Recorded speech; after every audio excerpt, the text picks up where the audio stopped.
Assalamualaikum warahmatullahi wabarakatuh. Waalaikumsalam warahmatullahi wabarakatuh.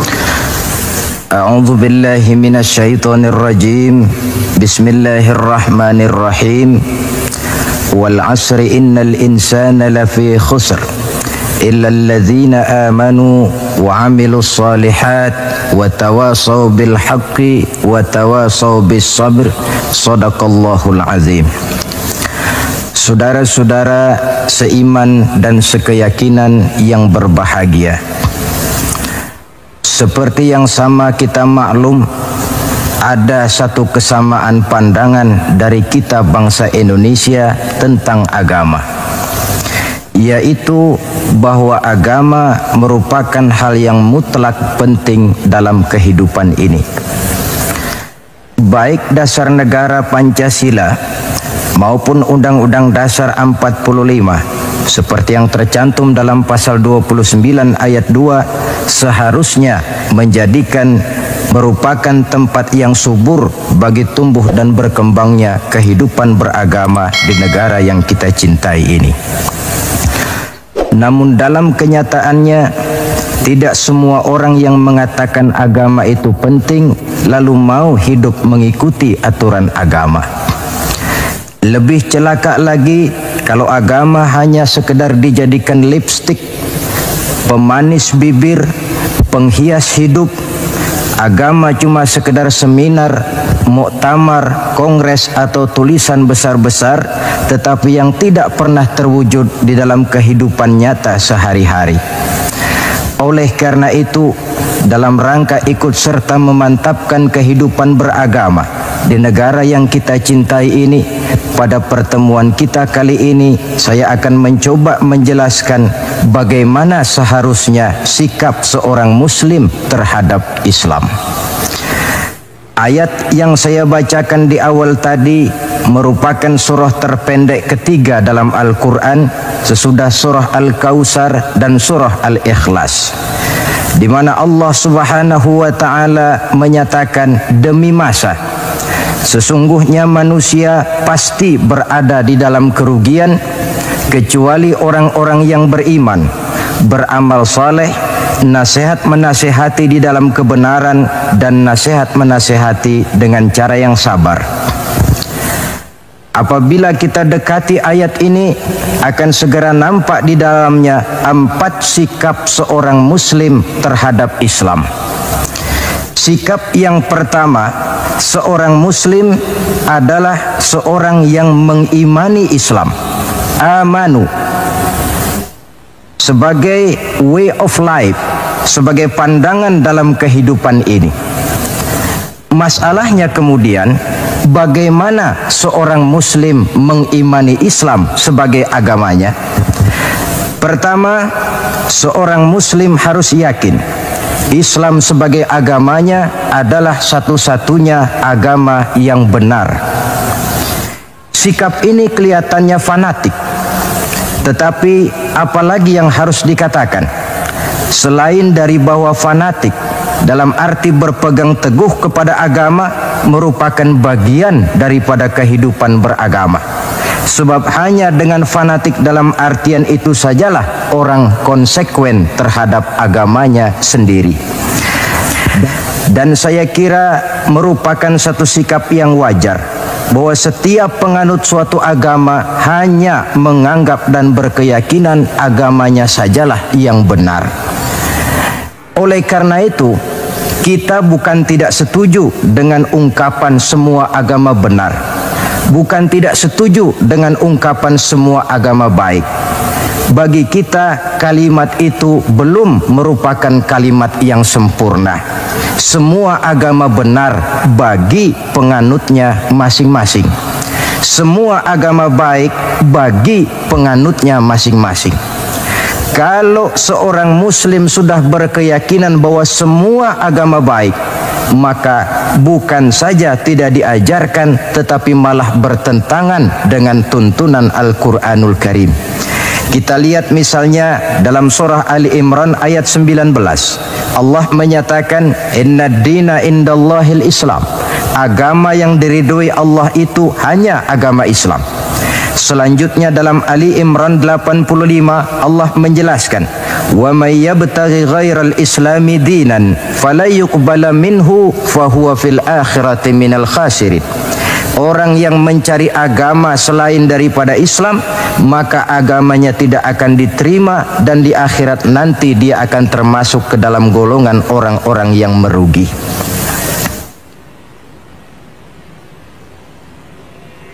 Perkara bahwa kita menghormati orang lain agama itu tentu, apalagi sebagai bangsa yang sedang melaksanakan pembangunan, kita perlu menjaga kesatuan dan persatuan kita sebagai bangsa. Tetapi menghormati orang tidak identik dengan menghormati agamanya. Satu hari, saudara-saudara, ketika Rasulullah Sallallahu Alaihi Wasallam sedang berkumpul dengan para sahabat, lewatlah serombongan orang mengusung jenazah. Rasul berdiri, sahabat ikut berdiri. Ketika jenazah sudah lewat, seorang sahabat memberitahu, "Ya Rasul, yang tadi diusung orang itu jenazah Yahudi. Kenapa Tuhan berdiri memberikan hormat sampai kita juga ikut berdiri?" Jenazah Yahudi, kata Rasul. "Iya." "Orang bukan itu?" "Ya orang, kalau orang sih." Nah, kalau kau lihat orang diusung macam itu berdiri, sudah mati sekalipun masih diberikan penghormatan. Tetapi itu manusianya. Perkara agama kita dibatasi oleh ayat lakum dinukum waliyadin. Bagi Tuhan agama Tuhan, bagi kami agama kami. Tuhan silahkan melaksanakan agama Tuhan, kami akan melaksanakan agama kami. Kami hormati Tuhan, Tuhan juga hormat kepada kami. Persilahkan melaksanakan ajaran agama tanpa perlu menyampaikan agama kepada orang yang sudah beragama. Inilah sikap yang perlu ditegakkan agar kita jangan ngambang di dalam kehidupan beragama dengan memandang semua agama sama saja, semua agama benar, yang pada akhirnya kita tidak akan punya prinsip di dalam memegang teguh ajaran agama kita. Yang kedua, dalam rangka mengimani Islam, seorang muslim harus yakin dan berpandangan bahwa Islam sebagai agamanya adalah agama untuk seluruh manusia. Kalau Nabi Nuh diutus oleh Allah cuma untuk kaumnya saja, Nabi Ibrahim pun untuk umatnya saja, Nabi Musa demikian pula, Nabi Isa pun begitu. Tetapi Nabi Muhammad sallallahu alaihi wasallam diutus oleh Allah Subhanahu wa taala untuk seluruh umat manusia. Kita baca dalam surah Al-Anbiya ayat 107, Allah Subhanahu wa taala menyatakan, "Wa ma arsalnaka illa rahmatan lil alamin." Kami tidak mengutus engkau wahai Muhammad melainkan untuk menjadi rahmah bagi seluruh alam. Dewasa ini saudara-saudara, kita melihat timbulnya gejala di mana orang menganggap seolah-olah agama itu barang impor. Islam katanya kiriman Arab. Buktinya Quran bahasa Arab, hadis bahasa Arab, solat menggunakan bahasa Arab. Nah, akibat timbulnya pemikiran semacam ini, mulai nampak gejala orang menghindarkan diri daripada Islam. Sebenarnya bahwa Arab sebagian besar memang Islam, itu harus kita akui. Tetapi bahwa Islam bukannya Arab, itu pun juga merupakan kenyataan. Perkara kemudian Quran menggunakan bahasa Arab tidak lain karena Rasulullah Sallallahu Alaihi Wasallam diutus oleh Allah di tengah masyarakat Arab ketika itu. Tapi ini tidak berarti bahwa Quran cuma untuk orang Arab saja. Bisa kita lihat dari bukti-bukti yang ada dalam Quran itu sendiri. Pertama, tidak ada satu ayat Quran pun yang ditujukan khusus kepada orang Arab semata-mata. Misalnya, ya ayyuhal arabiyyun, hai orang-orang Arab, tidak ada. Yang banyak kita temukan itu Ya ayyuhan nas, wahai manusia. Digunakan kata yang bersifat umum. Manusia yang mana? Yang mana saja asal merasa manusia. Kalau tidak merasa manusia, tentu tidak perlu terpanggil dengan ayat ini.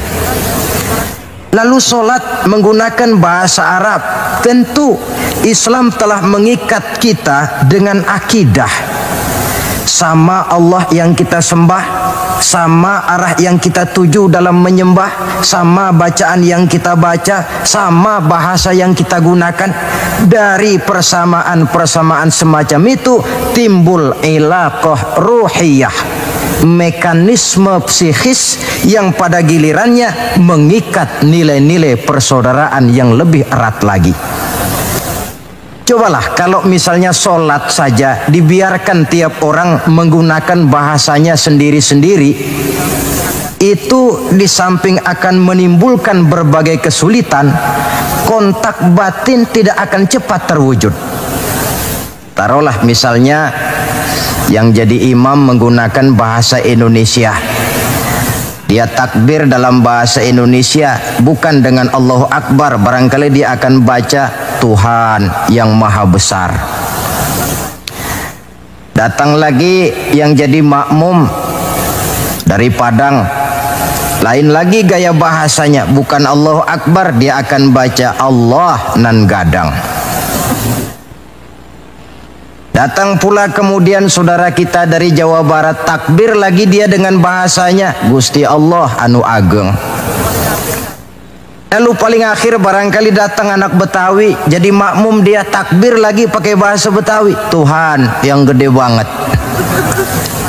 Kalau cara sholat saja sudah semacam ini, mekanisme psikis itu kan tidak akan cepat terwujud.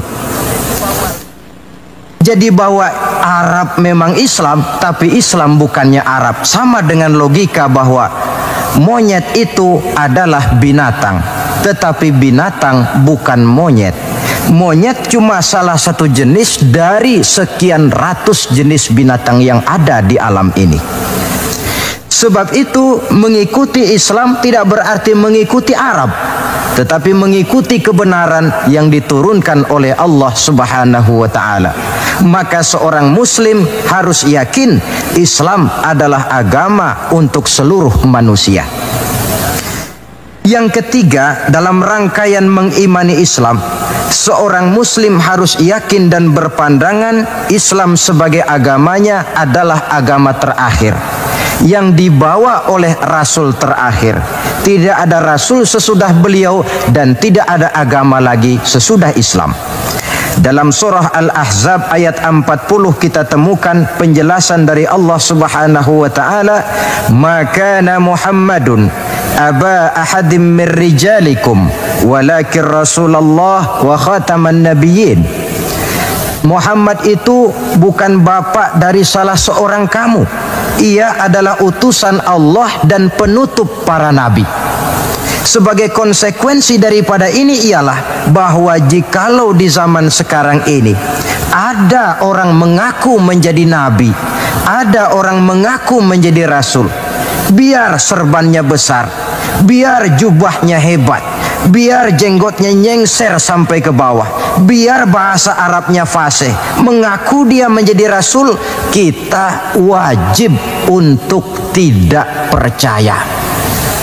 Sekali lagi, kita wajib untuk tidak percaya. Ini sebagai konsekuensi bahwa kita yakin Islam agama terakhir.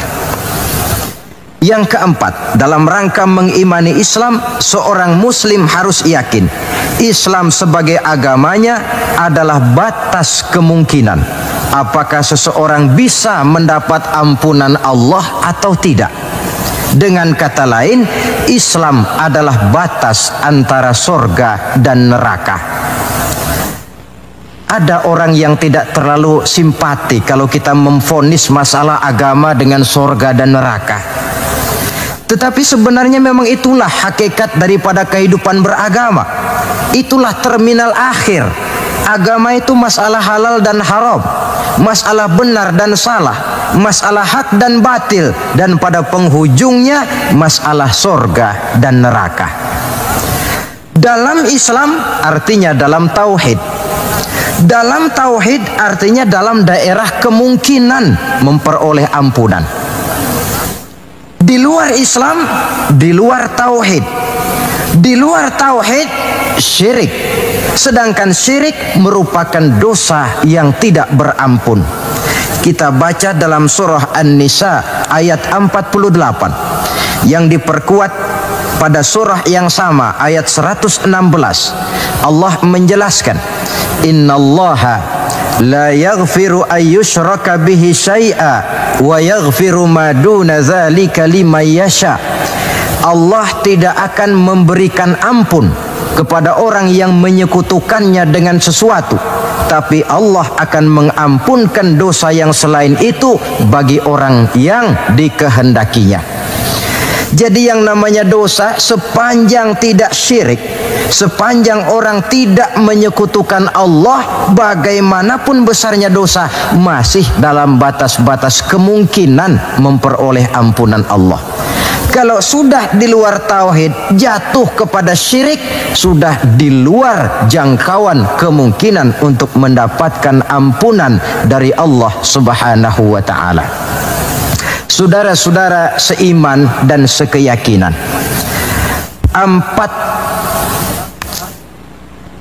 empat cara di dalam kita mengimani Islam ini pada gilirannya akan memberikan warna di dalam kehidupan kita. Nilai-nilai iman semacam inilah yang kita kehendaki agar kita selamat daripada kerugian seperti yang dijelaskan Allah dalam awal surah Al-Asr itu tadi. Nah, sekarang sikap yang kedua. Bagaimana sikap seorang muslim terhadap Islam setelah amanu, setelah dia mengimani Islam? Yang kedua, wa amilus shalihat. Seorang muslim adalah seorang yang mengamalkan Islam. Sebab apa? Kita tentu maklum, iman konsepsi ideologis yang bersifat abstrak. Sedangkan amal refleksi yang ditimbulkan oleh nilai-nilai iman itu. Iman ibarat strom, tidak nampak oleh pandangan mata zahir. Kita tidak bisa melihat strom itu. Yang bisa kita lihat gejala yang ditimbulkan oleh strom, baik dalam bentuk terang misalnya, suara, gema, gerak, dan sebagainya. Iman tentu saja tidak kelihatan, tapi bisa dinilai dari amal yang dikerjakan oleh orang. Artinya, kalau ada iman, tentu dia beramal. Iman mendorong manusia untuk beramal. Itulah sebabnya dalam banyak ayat-ayat Al-Quran, kata-kata amanu selalu berangkaian dengan wa amilus shalihat.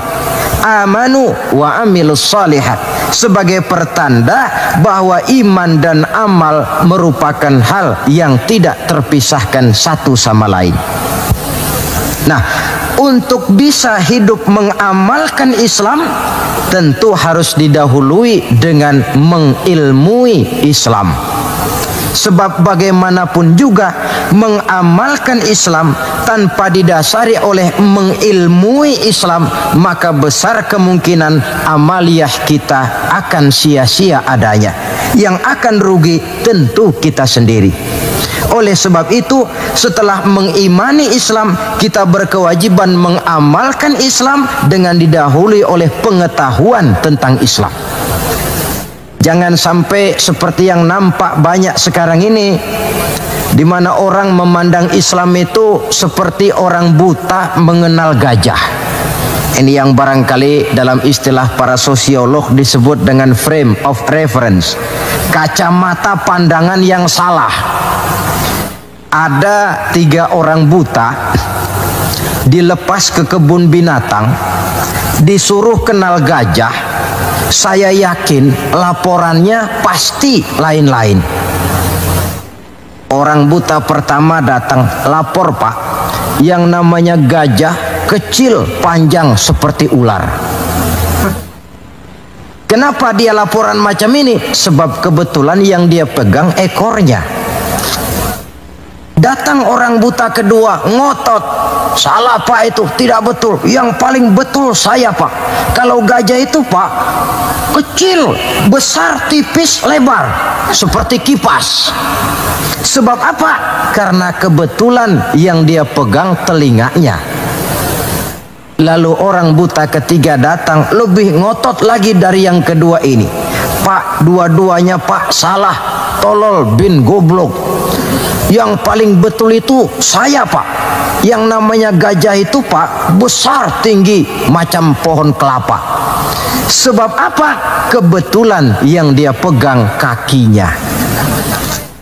Salahkah mereka? Tidak salah, cuma datanya belum lengkap.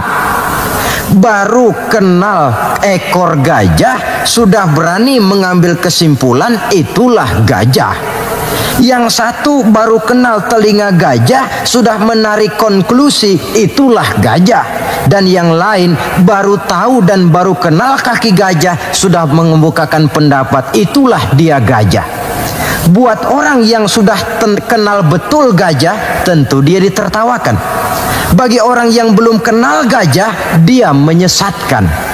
Hal semacam ini bukan saja tidak mendidik, tetapi pada akhirnya akan membingungkan orang yang belum kenal kepada gajah. Dengan kata lain, di dalam mengilmui Islam, kita harus berupaya melihat dan memandang Islam itu secara totalitas, secara keseluruhan, memandang dan melihat Islam dari berbagai seginya. Sehingga dengan demikian akan terbuka nuansa pandangan mata kita melihat kebesaran, kelengkapan dan kesempurnaan daripada ajaran agama kita sendiri. Nah, kalau nilai-nilai iman diwujudkan dan dibuktikan dengan pengamalan kita tentang Islam, barulah nilai iman kita itu beroleh wujudnya yang konkret di dalam amalan-amalan kita sehari-hari. Tanpa itu, iman cuma tinggal sekedar kata. Akidah cuma tinggal sekedar keyakinan dan fondasi yang tanpa perwujudan di dalam realita kehidupan ini. Demikian sikap yang kedua. Lalu yang ketiga, saudara-saudara, setelah mengimani Islam, kemudian mengamalkan Islam, seorang muslim harus mendakwahkan Islam. Tawasau bil haqqi, nasihat menasihati di dalam kebenaran. Pada hakikatnya setiap kita ini mubaligh. Setiap kita berkewajiban menyampaikan dakwah kepada orang yang belum atau kurang mengetahui suatu persoalan yang kebetulan kita lebih mengetahui tentang itu. Tidak ada masalah kita berdakwah dengan menguraikan bismillah misalnya, kalau pendengar kita kebetulan orang yang belum mengerti bismillah. Dengan demikian akan terjadi pemerataan pemahaman agama. Tidak perlu harus selalu jadi mubaligh. Kalau kita kebetulan seorang pedagang, lalu dalam dunia perdagangan kita bisa memberikan contoh bagaimana seharusnya seorang muslim berdagang, maka kita sudah mendakwahkan kepada orang lain bagaimana cara dagang menurut Islam. Dakwah bil hal namanya, di mana setiap pribadi muslim menjadi iklan daripada agamanya. Dia harus sanggup berkata, tuan-tuan mau tahu bagaimana cara dagang menurut Islam? Lihat cara kami orang Islam dagang. Tuan-tuan mau tahu bagaimana cara berumah tangga menurut Islam? Lihat cara kami orang Islam berumah tangga. Tuan-tuan mau tahu bagaimana cara bertetangga menurut Islam? Lihat cara kami orang Islam bertetangga. Seorang muslim menjadi iklan daripada agamanya. Dakwah bil hal, dakwah dengan perbuatan langsung, memberikan contoh kepada masyarakat bagaimana tuntutan kehidupan beragama yang kita laksanakan dalam kehidupan sehari-hari. Saudara-saudara seiman dan sekeyakinan yang saya cintai, itu sebabnya Allah Subhanahu wa taala menjelaskan dalam surah An-Nahl ayat 125, ud'u ila sabili rabbika bil hikmah wal mau'izatil hasanah wajadilhum billati hiya ahsan inna rabbaka huwa a'lam biman dhalla an sabilih wa huwa a'lamu bil muhtadin. Berdakwahlah kamu, ajak manusia ke jalan Allah. Bagaimana caranya? Pertama, bil hikmah, dengan cara bijaksana. Bagaimana cara yang bijaksana itu? Baik Al-Quran maupun As-Sunnah banyak menjelaskan pola-pola kebijaksanaan dalam pelaksanaan dakwah. Kita ambil satu trik saja. Satu hari datanglah seseorang menghadap kepada Rasulullah Sallallahu Alaihi Wasallam. Yang datang ini, kalau istilah sekarang, biang okem. Datang dia menghadap baginda Rasul. Sesampainya di sana, dia bilang, "Ya Rasul, bagaimana? Saya ini mau masuk Islam, boleh apa tidak?" Boleh. Lalu dia mengucap 2 kalimat syahadat. Setelah selesai mengucap 2 kalimat syahadat, dia berkata lagi, "Ya Rasul, saya sekarang sudah masuk Islam." Bagus. "Saya cinta Islam." Bagus. "Saya juga cinta kepada Anda ya Rasul." Bagus. "Cuma saya juga cinta kepada dosa ya Rasul. Terus terang saja, saya ini suka judi, saya suka zina, dan saya senang mabuk, dan saya belum bisa meninggalkan semua itu." Marahkah Rasul mendengar keterus-terangan orang ini? Dihardikkah orang ini oleh Rasul? Macam apa kau, sama Islam cinta, sama dosa juga cinta? Ternyata tidak. Mendengar keterus-terangan orang ini, baginda Rasul tersenyum. Seraya bersabda, "La ba'sa bi." Tidak apa-apalah. "Jadi kau senang zina?" "Iya." "Mabuk?" "Wah, hampir tiap malam saya teler." "Judi?" Itu lagi hobi saya." "Dan kau belum bisa tinggal semua itu?" "Belum ya Rasul." "Tidak apa-apalah. Cuma begini saja. Mau tidak kau janji dengan saya?" "Apa ya Rasul?" "Mulai sekarang kau akan meninggalkan dusta. Kau akan jadi manusia jujur, jangan bohong. Satu itu saja yang saya minta. Sanggup?" "Cuma itu ya Rasul." "Cuma itu?" Saya kira apa? Kalau cuma urusan gak bohong sih, gampang lah itu. Sanggup saya." "Sanggup?" "Sanggup." "Mari berjanji." Dijabat tangannya oleh Rasul, berjanji tidak akan bohong dia. Dalam perjalanan pulang, orang ini berkata dalam hati, "Ma ashala ma talaba hadzan nabil karim." Alangkah mudahnya permintaan Rasul ini. Saya sudah berterang-terangan suka judi, suka zina, suka mabuk. Tidak disuruhnya meninggalkan semua itu, cuma diminta jangan bohong saja. Dia kira orang nggak bohong itu gampang.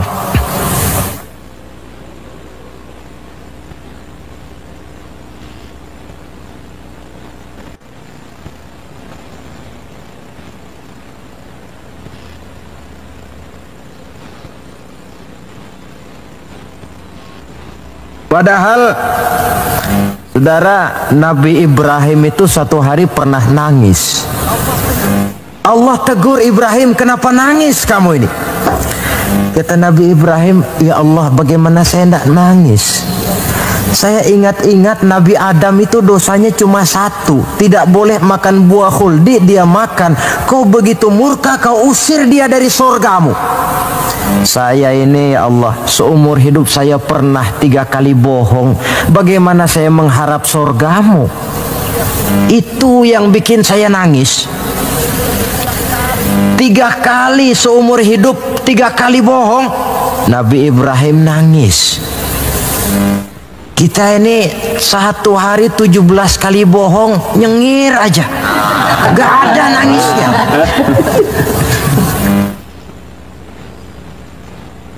Saudara hadirin, demikianlah orang ini pulang ke rumah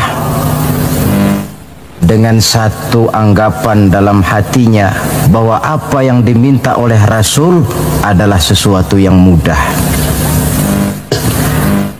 Lalu hari-hari pun berlalu, berganti dengan minggu, minggu pergi, datanglah bulan. Sampai pada suatu hari ketika orang ini sedang berjalan, dia melihat seorang perempuan dengan paras yang cukup cantik. Datang syahwatnya. Rupanya orang ini termasuk kelas tegangan tinggi juga.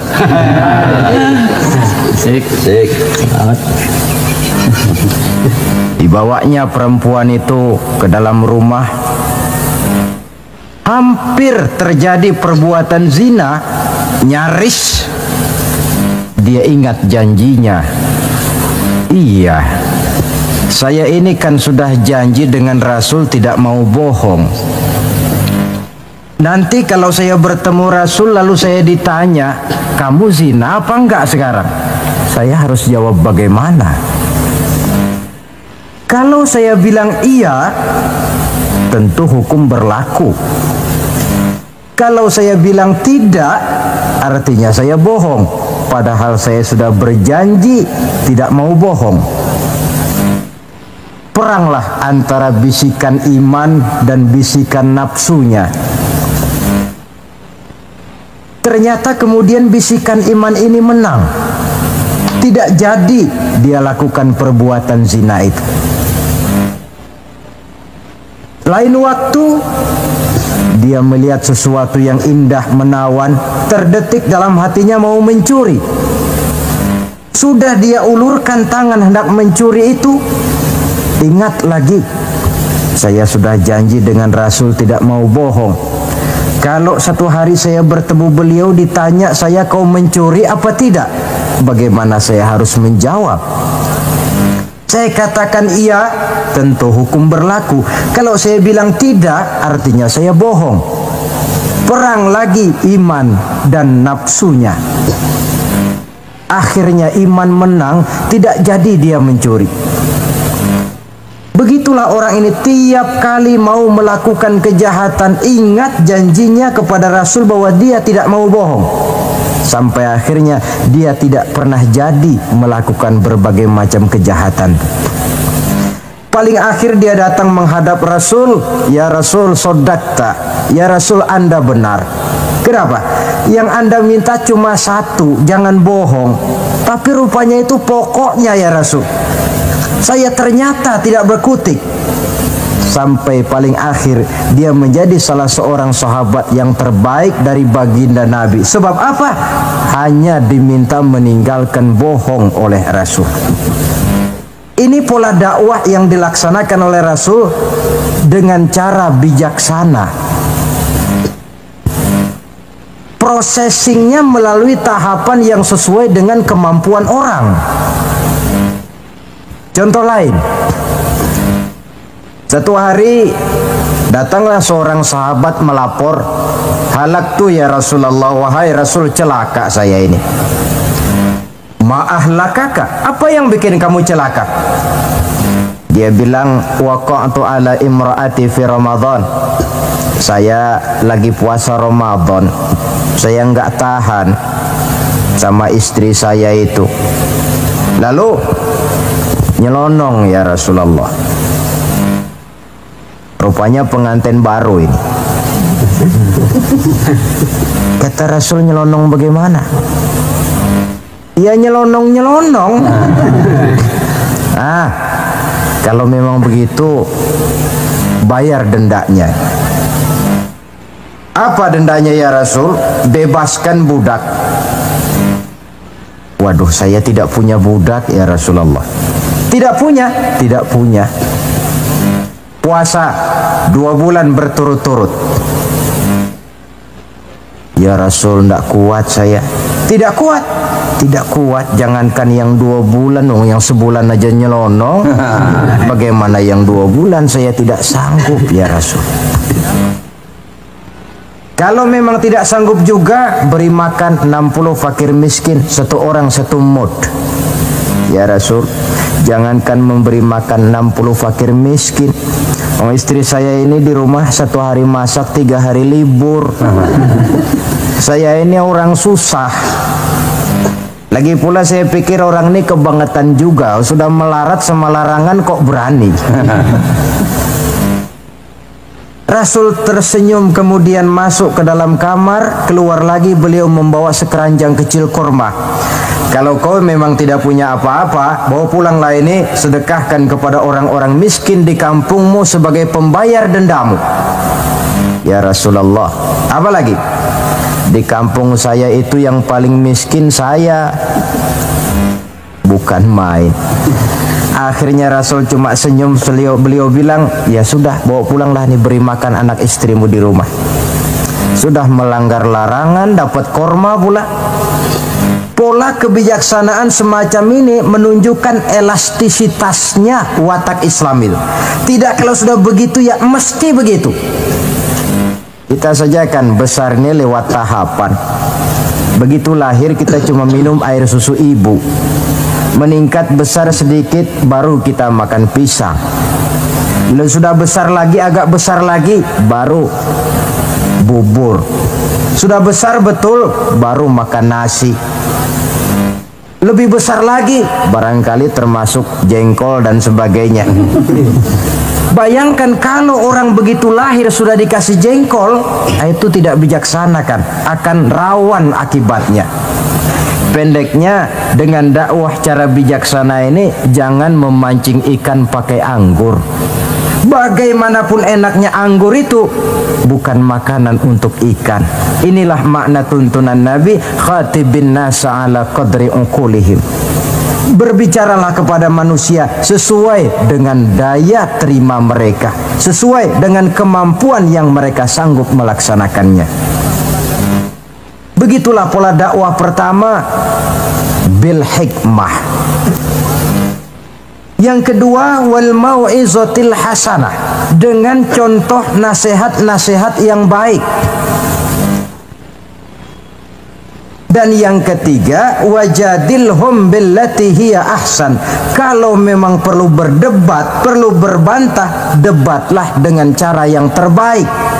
Bukan dengan sentimen, tapi dengan argumen. Bukan dengan tujuan untuk mencari kemenangan, tetapi untuk mencari kebenaran.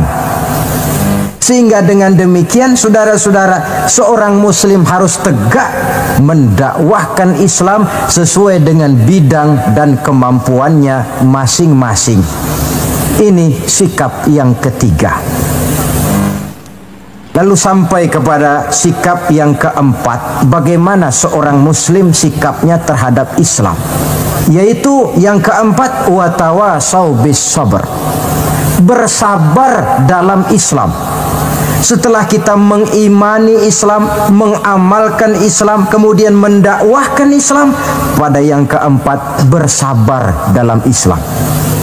Sebab apa? Perjalanan mengimani Islam, mengamalkan Islam, mendakwahkan Islam, bukan perjalanan yang lurus bertabur bunga di kanan kirinya. Jalannya menanjak, penuh onak dan duri. Namun tidak ada perbuatan tanpa resiko. Orang yang berani berbuat harus berani resiko. Mengimani Islam ada resikonya, mengamalkan Islam ada resikonya, mendakwahkan Islam, menegakkan yang ma'ruf, menghancurkan yang munkar pun ada resikonya. Bersabar dalam Islam. Bagaimana orang yang sabar itu? Allah menjelaskan, wa basyiris sabirin allazina iza asabathum musibah qalu inna lillahi wa inna ilaihi raji'un. Orang yang sabar tidak lain adalah orang-orang yang kalau mereka mendapat musibah, terkena satu kesulitan, kembali kepada konsepsi dasar inna lillahi wa inna ilaihi raji'un. Kami berasal dari Allah dan kepada Allah pula kami akan kembali.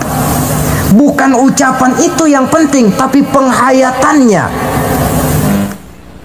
Kalau pada suatu saat misalnya kita harus melepaskan jabatan yang kita cintai, kembali kepada konsepsi inna lillahi wa inna ilaihi raji'un. Dahulunya pun ketika lahir ke dunia ini, saya tidak membawa jabatan apa-apa.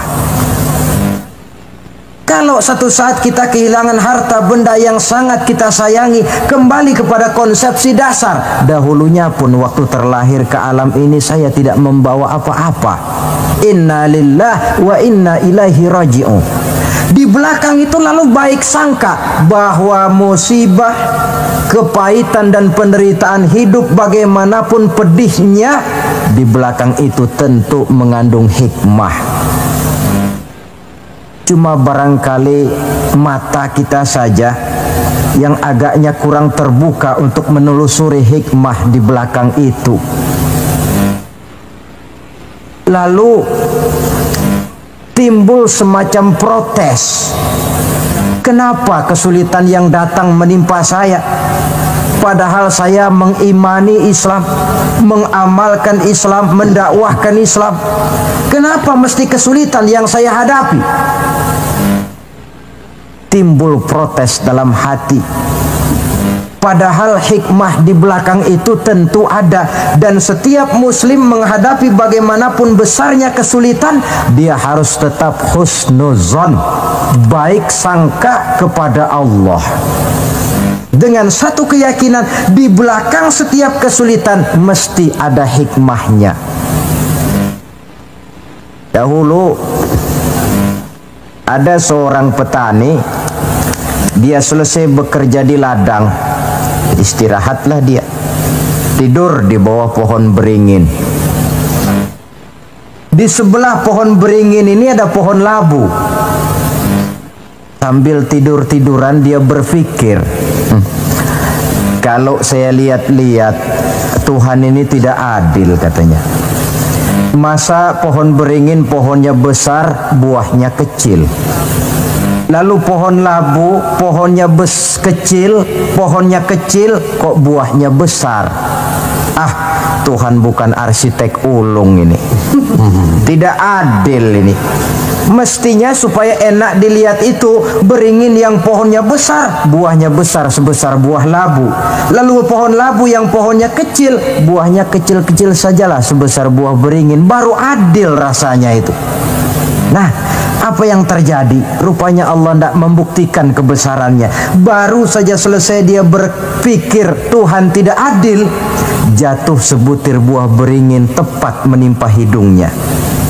Dia terkejut. Astagfirullahalazim, katanya. Kalau begitu Allah itu benar-benar adil. Coba kalau buah beringin sebesar buah labu, lalu barusan jatuh menimpa hidung saya, rasanya sudah tidak karu-karuan potongan muka saya ini. Baru terbuka pandangan matanya, baru terlontar perkataan Allah Maha Adil setelah dia bertemu dengan pengalaman yang dia rasakan sendiri. Jadi di belakang segala kesulitan itu ada hikmahnya. Di belakang segala kepahitan hidup itu ada manisnya. Maka Allah membimbing kita bersabar dalam mengimani Islam, mengamalkan Islam, dan mendakwahkan Islam. Konsepsi kesabaran kembali kepada satu keyakinan, semuanya datang dari Allah, semuanya pun bakal kembali juga kepada Allah. Kita bisa hidup, berbuat banyak, menjadi ini dan itu, berusaha segala macam lantaran kita hidup. Kita hidup ini lantaran ada roh dalam jasad kita. Ruh ini pun sebenarnya kita bukan hak milik mutlak, cuma sekedar hak pakai saja. Kapan waktu diambil oleh si sang pemilik mutlak, tidak ada kekuasaan kita untuk mencegahnya. Yang paling vital macam itu pun tidak ada kemampuan kita mempertahankannya. Apalah lagi yang menempel dalam hidup seperti harta, jabatan, dan lain sebagainya. Roh saja kita sudah tidak mampu mempertahankannya.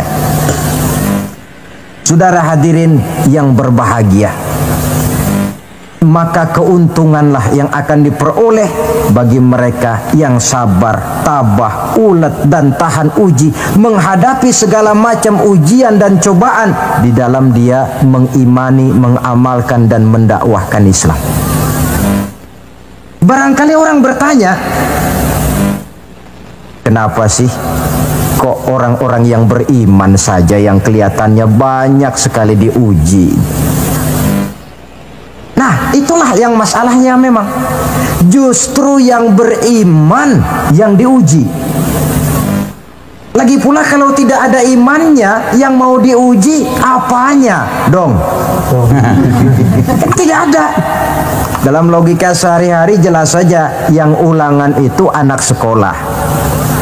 Kalau tidak sekolah, kira-kira ulangan apa tidak? Kan tentu tidak. Mau naik kelas berapa, mau sekolah saja tidak. Justru yang beriman itu yang diuji, yang hidupnya mengimani Islam, mengamalkan Islam, mendakwahkan Islam. Makin tinggi kualitas iman, makin berat cobaan dan ujian itu. Sehingga Allah menjelaskan, ahasiban nasu ayyutraku ayyakulu amanna wa hum la yuftanun. Adakah manusia menyangka mereka akan dibiarkan saja mengatakan amanna, kami mengimani Allah, kami mengimani Islam, wa hum la yuftanun, padahal mereka belum diuji lebih dahulu. Artinya, jikalau kita sudah berani berkata saya iman kepada Allah, saya mengimani Islam dengan sepenuh keyakinan, siap-siaplah menghadapi cobaan dan ujian. Dan yang namanya cobaan ini tidak selalu yang berbentuk susah. Wa nabluukum bil khairi wasyarri, kata Allah, kami akan coba, kami akan uji kamu dengan yang enak dan dengan yang tidak enak. Jadi bukan cuma sakit cobaan, sehat juga ujian. Bukan cuma miskin ujian, kaya pun cobaan. Tidak punya uang, cobaan. Banyak uang, ujian. Tapi kan belum pernah kita dengar ada orang bilang, Pak, saya lagi diuji oleh Allah. Kenapa? Uang saya lagi banyak, Pak. Belum ada orang berkata macam begitu. Kalau sudah bangkrut, pailit, nah barulah dia merasa diuji Allah. Dan dalam kenyataan banyak orang lulus ketika diuji dengan kemiskinan, tapi gagal berantakan setelah dia dicoba dengan kekayaan. Banyak yang ingat Allah dikala dia sakit, dan manakala dia sudah sehat, Allah pun dilupakan. Ketika miskin dia hamba Allah, setelah kaya pindah menjadi hamba harta. Ketika dia orang biasa, dia hamba Allah. Naik pangkat, punya jabatan, pindah budak pangkat, budak jabatan. Tidak sesuai lagi antara ucapan dan perbuatannya. Baik, barangkali kita bercermin dari kehidupan seorang nabi, yaitu Nabi Ayub alaihi salam. Beliau ini orang kaya. Iblis itu paling tidak senang kalau ada orang baik. Dia lapor, wahai Allah, hambamu yang namanya Ayub ini dia rajin ibadah cuma karena kaya saja kau berikan harta. Coba kalau dia bangkrut, jatuh miskin, rasanya dia berhenti ibadah. Ah, iblis, aku tahu Ayub itu hambaku yang ikhlas. Saya buktikan ya Allah, silakan. Turunlah iblis ke alam ini. Mula pertama yang dia rusak adalah harta benda Nabi Ayub. Sawah ladang dibikin rusak, binatang ternak binasa, sehingga dalam waktu relatif singkat jatuhlah Nabi Ayub dari orang paling kaya menjadi orang paling miskin. Kalau orang miskin jadi orang kaya, itu rasanya tidak terlalu, ya paling-paling lupa diri. Tapi kalau sudah dari kaya tahu-tahu jatuh miskin, ini yang kalau kurang-kurang kuat kan bisa mengalami semacam mental breakdown, mengalami komplikasi. Waktu itu Nabi Ayub sedang ibadah di mihrab dalam masjid, datang iblis. Saudara Ayub, iya. Sedang ibadah ya? Iya. Menyembah Allah? Iya. Tahu nggak kau ini? Kenapa? Allah yang sedang kau sembah ini dia sudah bikin miskin kamu. Sawah ladangmu rusak, binatang ternakmu binasa, dan kau sekarang sudah jadi orang paling miskin. Buat apa menyembah Tuhan macam itu yang sudah bikin miskin kamu? Inilah iblis ini, kepada Nabi Ayub bicaranya lain, kepada Allah bicaranya lain. Kata Nabi Ayub, benar itu. Benar. Sawah ladang saya rusak. Iya. Binatang ternak saya binasa. Iya. Dan saya sekarang jadi orang paling miskin. Betul. Kata Nabi Ayub, beliau malah tidak mengucapkan innalillah. Yang beliau ucapkan apa? Alhamdulillah alladzi a'tani wa akhadha minni. Alhamdulillah, segala puji bagi Allah yang telah memberikan harta kepada saya dan sekarang Allah pula yang mengambilnya. Allah yang memberi, Allah yang mengambil. Tidak ada masalah bagi Allah. Iblis cuman ibadah jalan terus. Kembali beliau ibadah. Keki bukan main iblis ini. Inilah sebagian dari cerminan orang yang punya fondasi dan kesadaran kepada penghayatan tentang kalimat inna lillah wa inna ilaihi raji'un. Kadang-kadang kita cuma sekedar ucapan tanpa penghayatan. Terkena musibah mulutnya sih tidak berhenti innalillah, tapi nangisnya juga tidak mau berhenti. Tidak diiringi dengan kesadaran dari Allah segalanya berasal dan kepada Allah segalanya pun juga akan kembali.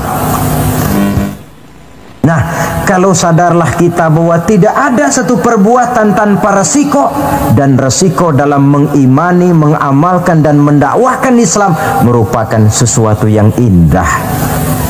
Yang kalau kita hadapi dan kita modali dengan sabar, tentu buahnya akan nikmat kita rasakan dalam perjalanan hidup ini. Tanpa kesabaran, maka boleh jadi usaha kita pun akan sia-sia. Bukankah Imam Ali karramallahu wajhah pernah mengatakan, haqqun bila nizamin yaghlibuhul batil binizamin. Kebenaran yang tanpa nizam, tanpa kesabaran, tanpa taktik dan strategi dapat dengan mudah dihancurkan oleh kebatilan yang menggunakan taktik dan strategi. Tentu kita menginginkan nilai-nilai Islam ini tegak di masyarakat, tapi ini merupakan processing yang bukan seperti orang makan pisang. Hari ini dimakan, hari ini kenyang, dan hari ini juga kadang-kadang bisa keluar lagi. Perjuangan menegakkan nilai-nilai Islam ini satu proses yang panjang. Seperti juga telah dijelaskan oleh kehidupan perjuangan Nabi, para sahabat, dan selanjutnya. Tidak merupakan satu proses yang sekali jadi. Itu sebabnya ditutup surah Al-Asr ini dengan kalimat tawasau bis sabr. Hendaknya bersabar kita di dalam menegakkan sikap yang dituntut dalam surah Al-Asr itu tadi. Saudara-saudara hadirin yang saya hormati, dengan demikian 4 sikap telah saya kemukakan. Dari 4 sikap ini ternyata seorang muslim dituntut untuk menjadi pengiman Islam, pengamal Islam, dan pengawal Islam, dengan motif sabar sebagai landasan daripada perjuangan kita mengimani, mengamalkan dan mengawal Islam dengan pelaksanaan dakwah yang sesuai dengan bidang dan kemampuan kita masing-masing. Yang kita harapkan tentunya bahwa nilai-nilai keimanan kita ini mewarnai kehidupan dan menjadi warnanya hidup. Saya kira pun pembangunan akan lebih berhasil, Pancasila akan lebih aman di negara ini kalau dijaga dan dikawal oleh orang-orang yang teguh memegang agama dengan segala konsekuensinya. Mengimani agamanya dan iman itu menjadi warnanya kehidupan. Dengan kata lain, kalau iman ini sudah ikut kemanapun kita pergi dan dimanapun kita berada, itu sebenarnya sumber etika otonom. Bukankah satu bangsa yang baik selalu terdiri dari masyarakat yang baik? Masyarakat yang baik terdiri dari warga yang baik. Warga yang baik terdiri dari keluarga yang baik. Dan keluarga yang baik terdiri dari pribadi yang baik. Nah, pribadi akan menjadi baik kalau dia dikontrol oleh nilai keimanannya. Sebab apa? Puncak keimanan yang tertinggi sebenarnya tidak lain manakala seseorang sudah merasakan kehadiran Allah dekat dalam hidupnya. Kalau itu sudah dimiliki, apalagi yang lebih mampu mengontrol kita, merasakan kehadiran Allah dekat dalam hidup. Sebab itu sebagai akhir, bawalah iman ini kemanapun kita pergi dan dimanapun kita berada. Kadang-kadang iman kita ini kan cuma sekedar penunggu rumah. Pegawai negeri mau ke kantor, imannya ditaruhnya di lemari. Sudahlah iman, kau tidak ikut ke kantor. Kalau kau ke kantor nanti aku nggak bisa korupsi. Pedagang ke pasar, iman ketinggalan di rumah. So kalau iman dibawa ke pasar, katanya timbangannya tidak bisa curang. Tertinggallah iman itu di rumah.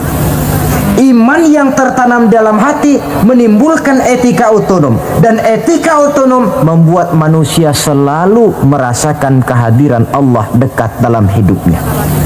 Kemana lagi tempat kita hendak melakukan kesalahan kalau Allah menjadi daya kontrol yang paling efektif di dalam kehidupan? Inilah yang kita bicarakan pada pertemuan kita kali ini. Semoga Allah memberikan kekuatan kepada kita. Amin. Untuk hidup tegak mengimani Islam, mengamalkan Islam, mendakwahkan Islam, dan bersabar di dalam Islam. Saya akhiri dengan satu ungkapan. Wa qad yurja li jarhi sayfi bur'un wala bur'u lima jarahal lisan. Kalau pedang lukai tubuh, masihkan ada harapan sembuh. Kalau lidah lukai hati, kemana obat hendak dicari? Untuk itu saya mohon dibukakan pintu maaf yang sebesar-besarnya. Semoga yang saya sampaikan ini ada manfaatnya. Usikum wa iyaya bitaqwallah. Aqulu qawli hadza. Wassalamu alaikum warahmatullahi wabarakatuh. Waalaikumsalam warahmatullahi wabarakatuh. Maka di zaman sekarang akhlak kita kepada Allah sering kena erosi, sering kena polusi. Mungkin karena sulitnya lapangan kerja, tingginya tensi ekonomi, persaingan hidup yang makin tajam, sulitnya mencari lapangan kerja, orang kadang-kadang nekat. Sedikit pertimbangan picik, pandangan, mudah melakukan potong kompas, sehingga terjadilah perbuatan-perbuatan yang memelencengkan akhlak kita kepada Allah Subhanahu wa ta'ala. Kadang-kadang terjebak mempercayai selain daripada Allah. Kadang-kadang terjebak di dalam mengagungkan yang selain daripada Allah lebih dari yang seharusnya. Terkenalah akhlak kita kepada Allah jaringan-jaringan erosi dan polusi. Kufur sebagai lawanan daripada tauhid merupakan sifat daripada orang yang tidak berakhlak kepada Allah.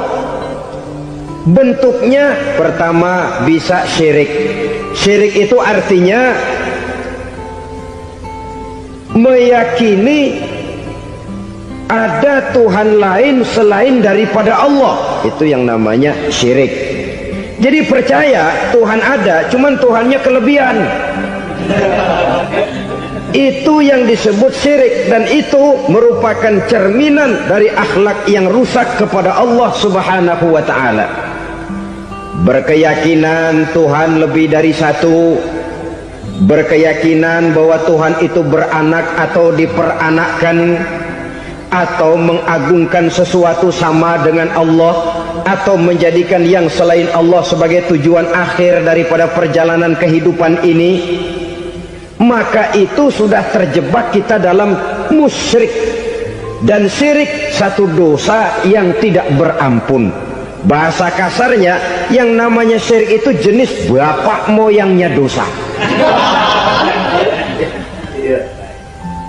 Saudara-saudara, sebab itu saya pesan, kalau memang terpaksa, biasanya yang tinggal di kota-kota besar itu kalau tidak kepengen dosa kan susah. Kalau terpaksa harus bikin dosa, cari yang kecil-kecil saja, yang kira-kira taubatnya gampang. Umpamanya pulang sholat Jumat nukar sendal, umpama, yaitu jelas dosa. Tapi dosa yang taubatnya agak mudah. Jangan sampai terjebak ke dalam syirik, menyekutukan Allah. Kalau sudah menyekutukan Allah, Allah dimadu, murka benar Allah kepada kita. Innallaha la yaghfiru ayyushraka bih wa yaghfiru ma duna dzalika liman yasha. Allah tidak akan memberi ampun kepada orang yang menyekutukannya dengan sesuatu, tapi Allah mau mengampunkan dosa yang selain itu bagi orang yang dikehendakinya. Jadi orang-orang yang sudah terjebak syirik, menyekutukan Allah, meyakini ada Tuhan lain selain daripada Allah, meyakini Tuhan beranak atau diperanakkan, bagaimanapun baiknya mereka di dunia, bagaimanapun sosial jiwanya, bagaimanapun pemurah tangannya memberikan santunan dan pertolongan kepada orang lain, kalau sudah syirik, seluruh nilai kebaikannya akan tidak ada gunanya lagi, karena tidak ada tempat nilai kebaikan itu bergantung. Sedangkan kita berbuat baik agar diterima oleh Allah. Kalau Allahnya marah kepada kita, siapa yang akan menerima nilai kebaikan itu sendiri? Ini bentuk yang pertama. Yang nyata-nyata menyembah berhala, syirik. Yang nyata-nyata beriktikad Tuhan lebih dari satu, syirik. Atau yang tersamar. Yang tersamar itu yang sering jadi penyakit kita. Saya sejak ada perkutut ini di rumah, perkutut. Saudara-saudara, yang merusak akhlak kepada Allah, yang merusak tauhid setelah syirik, bisa juga berbentuk nifak. Nifak itu sifatnya, orang yang punya sifat nifak disebut munafik. Asal katanya dari nafakun. Nafakun itu satu lubang yang punya dua muka, seperti goa, ada tempat masuk, ada tempat keluar. Maka munafik orang yang punya dua muka. Kalau bahasa kita, pandai bermain minyak di atas air, manis jika berhadapan, balik belakang lain bicara. Sehingga apa yang dinamakan nifak, kata Imam Ali Al-Jurjani dalam kitab ta'rifatnya, izharul imanu bil lisan wa kitmanul kufri bil qalbi. Menyatakan, menampakkan iman dengan lidahnya, tapi menyembunyikan kekafiran dalam hatinya. Dengan kata lain, lidahnya mah iman, hatinya mah kafir. Padahal hati itu yang dilihat, padahal hati itu yang dinilai. Kenapa lidahnya mengaku iman? Ya mungkin karena kepepet, mungkin karena kepentingan, mungkin karena ingin mencari kelemahan orang, lalu dia pura-pura beriman, tapi sesungguhnya hatinya kufur. Ini merupakan penyakit munafik. Dan terus terang, menghadapi orang munafik jauh lebih berat daripada menghadapi orang kafir. Kenapa? Munafik ini kan musuh dalam selimut. Mau dibilang musuh nyata-nyata, apalagi di zaman Rasul ya, ketika periode Madinah, berat sekali menghadapi orang munafik. Mau dibilang kafir, kalau ketemu assalamualaikumnya medok juga. Mau dibilang mukmin, di belakang ngegerundel, nyari-nyari penyakit, nyari-nyari lantaran, mencari-cari gara-gara. Kalau kafir jelas kafirnya, kalau musyrik jelas musyriknya. Tapi munafik, di depan kita dia mengaku beriman, di belakang kita dia caci maki kita. Maka demikian rupa watak orang munafik Allah benci betul. Sampai dalam Quran orang munafik itu divonis innal munafikin fid darkil asfal minan nar. Orang-orang munafik di dasar jurang neraka yang paling bawah, keraknya neraka. Saudara-saudara kaum muslimin rahimakumullah, sebab munafik sangat berbahaya, membahayakan umat, membahayakan agama. Di depan kita mereka ngaku pura-pura beriman, kalau pidato luar biasa memuji agama setinggi langit, menampakkan seolah-olah dia orang yang dekat dengan agama. Saudara-saudara, agama penting, agama mutlak. Tapi yang ngomong begitu agamanya apa, remeng-remeng. Cuma sekedar lipstick, cuma sekedar dekorasi, cuma sekedar kamuflase, buat ngibuli orang lain. Dia mengaku beragama, mengatakan agama mutlak, menganggap agama penting, seolah-olah memperhatikan benar tentang tatanan kehidupan beragama. Tapi sebenarnya di hatinya tidak lebih berkecamuk penyakit-penyakit kufur. Maka sifat munafik ini termasuk menodai tauhid, artinya merusak akhlak kita kepada Allah Subhanahu wa ta'ala. Sifat yang ketiga yang juga merusak akhlak kita kepada Allah dinamakan riddah. Riddah itu sifatnya, orang yang punya sifat riddah disebut murtad. Murtad keluar dari Islam. Keluar dari Islam tentu tadinya di dalam Islam. Oleh satu perbuatan dia bisa menjadi murtad. Misalnya tadinya dia iman benar kepada Allah, tapi melarat. Kadang-kadang sehari masak, 3 hari libur. Akhirnya oleh kesulitan ekonomi dia tidak kuat. Ada yang menawarkan kebaikan, dibawain supermi, dibawain obat-obatan, diberikan beras. Goyah imannya, keluar dia dari Islam, ikut agama orang yang memberikan pertolongan kepadanya, memilih kesenangan sebentar dengan mengorbankan kebahagiaan yang kekal. Maka orang semacam itu riddah sifatnya, murtad orangnya, keluar dari Islam. Dan yang menyebabkan kita murtad bukan cuma orang nyata-nyata memproklamirkan diri keluar dari Islam tapi lalu mengikuti agama orang lain. Bukan cuma itu, mengakui ada Rasul lagi sesudah Nabi Muhammad bisa menyebabkan kita murtad. Mengingkari nikmat Allah bisa menyebabkan kita murtad. Meyakini semua agama benar bisa menyebabkan orang menjadi murtad. Meragukan kesempurnaan dan kelengkapan Al-Quran bisa menyebabkan orang jadi murtad. Mengingkari sunnah bisa menyebabkan orang menjadi murtad. Banyak hal-hal yang bisa mendatangkan penyakit riddah dan membuat pelakunya menjadi murtad. Dan ini menodai akhlak kita kepada Allah Subhanahu wa ta'ala. Itu tadi kufur iman, saudara-saudara. Nyata-nyata mengingkari Allah, baik dalam bentuk syirik, nifak ataupun riddah. Kufur yang kedua dinamakan kufur nikmat. Apa itu kufur nikmat? Sitru nikmatil mun'im au ya'malu fi mukhalafatil mun'im. Menutup-nutup nikmat Allah atau melakukan perbuatan yang menentang, bertentangan dengan kehendak yang memberikan nikmat. Jadi kufur nikmat pertama, nutup-nutupin Tuhan. Tuhan jalingin. Duit lu banyak amat, dari mana? Gua kerja. Lalu kerjanya nomor 1. Orang yang berakhlak kepada Allah, dia akan menjawab, kamu uangnya kok banyak dari mana?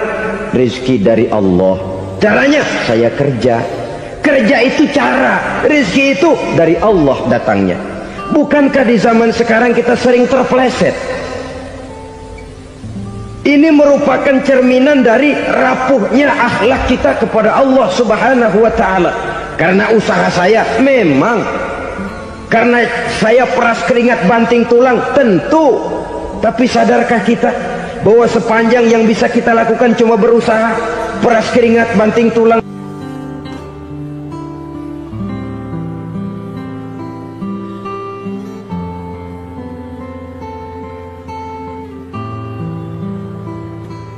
Soal rizki, soal jodoh, soal maut, kitakah yang mengatur? Kitakah yang menentukan? Subhanallah. Manusia sungguh tidak berdaya menghadapi 3 hal paling pokok ini. Rezeki, kita cuma bekerja. Kitakah yang menentukan? Tidak. Kita berusaha saja, rezeki belum pasti dapat. Apalagi kalau kita tidak berusaha. Jangan terjebak dalam fatalisme. Belum perang udah nyerah.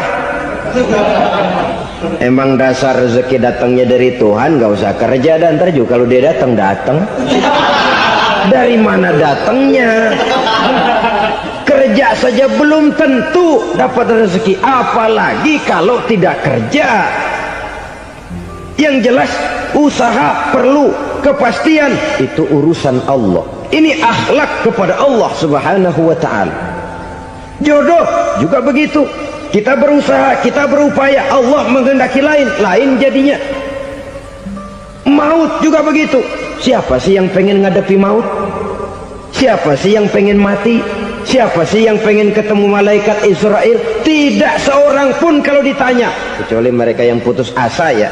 Kalau otaknya masih normal, mau mati mesti belakangan dulu dikit. Tapi yang satu itu saudara, kalau dia sudah datang, tenaga mana yang bisa menolak? Kalau dia sudah berkunjung, kekuatan mana yang bisa menghindar?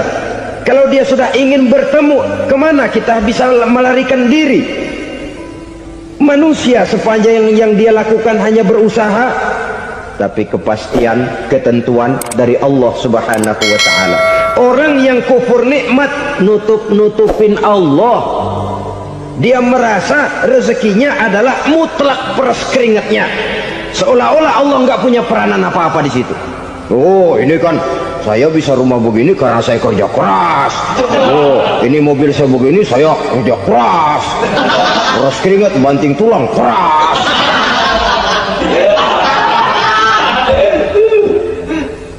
Saudara-saudara kaum muslimin rahimakumullah, jadi menutup-nutupi Allah. Akibatnya nanti kalau dia berhasil, Allah ketutupan. Kalau dia gagal, orang lain dicaci maki, dicari kambing hitam.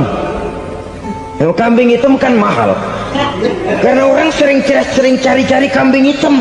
Jarang orang mau jujur kalau bertemu kesulitan lalu mencari sebab pada dirinya sendiri. Yang paling enak ya nyalain orang. Lo begitu. Orang lain yang paling enak kita salahin. Au ya'malu fi mukhalafatil mun'im, atau dia melakukan sesuatu yang tidak sesuai dengan kehendak yang memberikannya nikmat.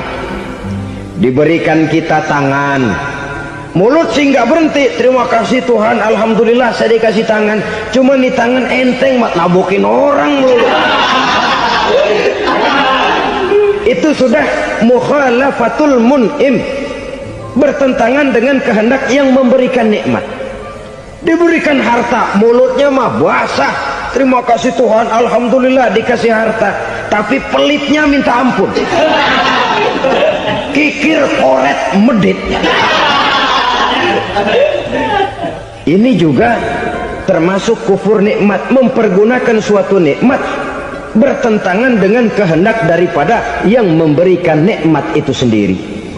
Saudara-saudara kaum muslimin rahimakumullah, oleh karenanya kufur iman memang lebih bahaya daripada kufur nikmat. Tapi jangan lupa, kufur nikmat bisa menyeret orang kepada kufur iman. Nah, kalau Allah udah dialingin, Tuhan sudah dinomor duain, lama-lama kenapa dia tidak mendewakan dirinya sendiri, mendewakan pangkatnya, mendewa-dewakan otaknya, mendewa-dewakan kemampuannya? Pada awalnya dia memang cuma kufur nikmat, tapi lambat laun kalau ini tidak diobati, secara pasti orang akan mengarah kepada kufur iman.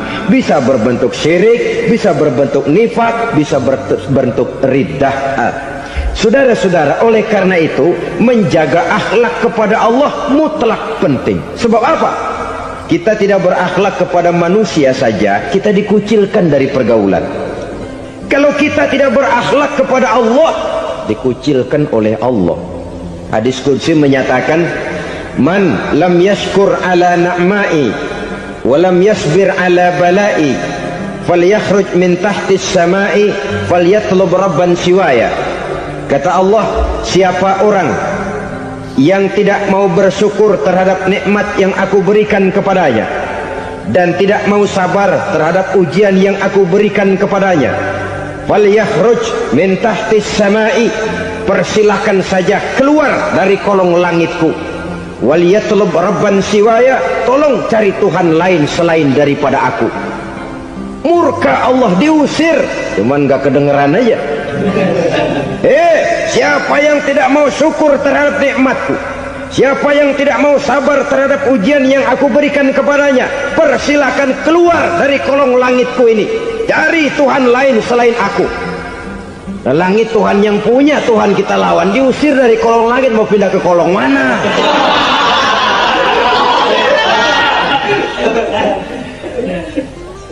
Jadi jangan merasa kufur nikmat kan enteng. Iya, kelihatannya begitu, tidak sebahaya kufur iman. Tapi kufur nikmat ini merupakan anak tangga yang kalau kita sudah mulai naik, kita akan naik terus sampai kepada tingkat di mana kita mengalami kufur iman.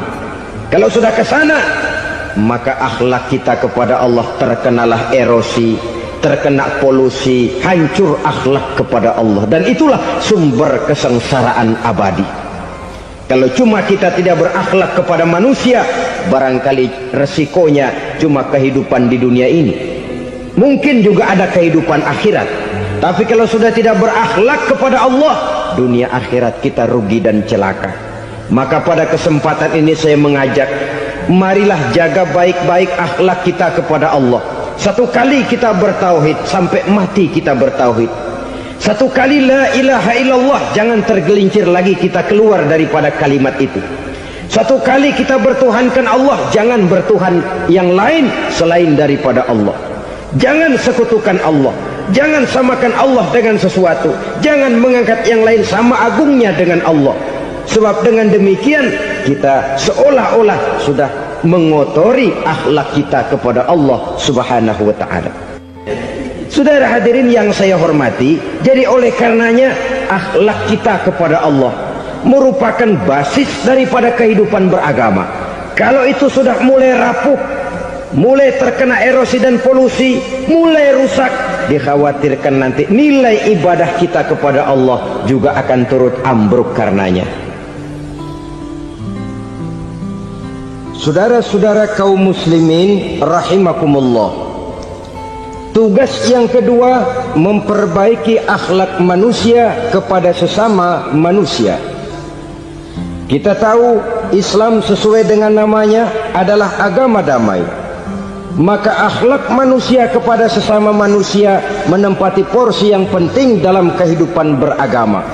Bagaimana seorang muslim bergaul, bertata krama terhadap sesama manusia. Mari kita lihat lebih jauh persoalannya. Untuk memudahkan pembicaraan dari kacamata agama, kita kelompokkan saja manusia itu dalam dua. Pertama yang seiman, dan yang kedua yang tidak seiman. Yang tidak seiman itu kita sebut saja kufur atau kafir. Nah, kepada yang kafir pun kita diajarkan untuk berakhlak, apalagi kepada yang memang nyata-nyata seiman, sekeyakinan, seakidah. Kemanapun Islam datang, ke negara manapun ia masuk, ia tidak menaburkan kerusakan. Jadi tidak benar kalau orang pernah itu menggambarkan, saking sentimennya, seorang orientalis pernah menggambarkan Nabi Muhammad di tangan kirinya Quran, di tangan kanannya pedang, menggambarkan seolah-olah Islam dikembangkan dengan kekerasan. Sebenarnya tidak sama sekali.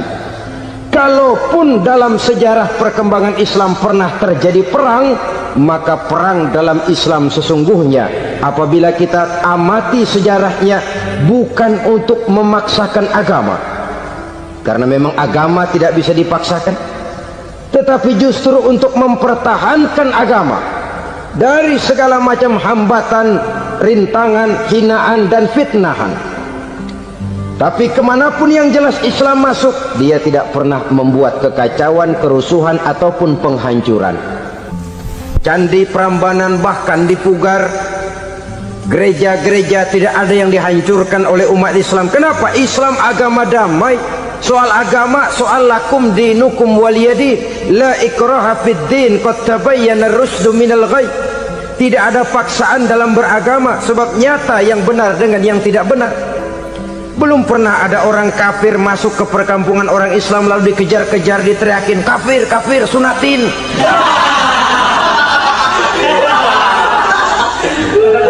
Belum pernah. Kenapa? Islam menghormati orang lain agama. Nah, yang kafir ini macam-macam, saudara. Ada kafir harbi. Nah, ini kafir kerok. Ini kafir yang nyata-nyata memproklamirkan permusuhan kepada umat Islam, nyata-nyata mengganggu ketenangan umat Islam. Kafir yang seperti ini yang boleh diperangi. Misalnya kita mau sembahyang Jumat dijagain, nggak boleh sembahyang Jumat, getok palanya. Kafir harbi artinya tantangan perang datang dari mereka, bukan kita yang mulai, mereka yang buka front. Prinsipnya umat Islam tidak boleh mencari-cari musuh, tapi pun tidak boleh lari kalau ketemu musuh. Musuh jangan dicari, ketemu jangan lari. Karena itu kesan seolah-olah umat Islam ini teroris, umat Islam ini destroyer, umat Islam ini sering menimbulkan keonaran, kerusakan. Sungguh satu fitnahan yang sangat keji. Umat Islam adalah umat yang cinta damai. Islam di masa perkembangannya masuki Eropa melalui Selat Gibraltar, Jabal Tariq, memasuki Spanyol. Islam tidak pernah meruntuhkan gereja, Islam tidak pernah membunuh orang-orang Nasrani. Bahkan Islam mewariskan peradaban dan kebudayaan yang begitu tinggi nilainya di bidang ilmu pengetahuan, sampai ketika itu Barat banyak mengkaji ilmu pengetahuan dari dunia Islam. Buku-buku berbahasa Arab diterjemahkan ke bahasa Yunani, dipelajari oleh para cendekiawan di negeri Barat sana. Mereka mengambil manfaat yang banyak dari masuknya Islam ke Eropa. Sementara gereja tetap berdiri dengan megahnya. Kuil-kuil tempat peribadatan tidak satupun yang diusik-usik. Kenapa? Islam agama yang cinta damai. Asal dia tidak diganggu, asal kehormatannya tidak dihinakan. Jadi kafir harbi, kafir yang nyata-nyata nantang perang, ngajak berkelahi. Itu kafir yang nyari penyakit. Kafir harbi ini boleh diperangi dengan catatan mereka yang memang mulai. Yang kedua kafir zimmi. Kafir zimmi, kafir yang hidup di tengah mayoritas muslim, tapi mereka mau hidup dengan aman, damai, tenang. Mereka wajib dilindungi. Bahkan Nabi pernah memberikan satu jaminan, man aza zimmiyan faqad azani. Siapa yang mengganggu orang kafir zimmi sama saja dengan mengganggu saya. Kehormatannya dijaga, harta bendanya dilindungi, anak istrinya pun dilindungi. Dan ini jadi kenyataan. Saudara bisa lihat di negara-negara yang mayoritas penduduknya beragama Islam, orang-orang kafir di luar Islam hidup dengan tenang, aman, damai. Di Saudi Arabia, di luar tanah haram, di luar Mekah dan Madinah, banyak orang-orang kafir mencari nafkah. Mereka tenang, aman, dilindungi undang-undang. Begitu di Mesir, begitu di negara Indonesia yang berdasarkan Pancasila ini. Kehidupan beragama menimbulkan gairah, rukun, tenang, aman, damai, sepanjang tidak saling ganggu, tidak saling usik, menghargai orang yang sudah beragama, tidak menjadikan penganut suatu agama sebagai sasaran dari dakwah agama lainnya. Saudara-saudara kaum muslimin rahimakumullah. Jadi memang oleh Al-Quran kita dianjurkan asyidda 'alal kuffar ruhama bainahum, tegas kepada orang kafir, kasih sayang kepada sesama muslim.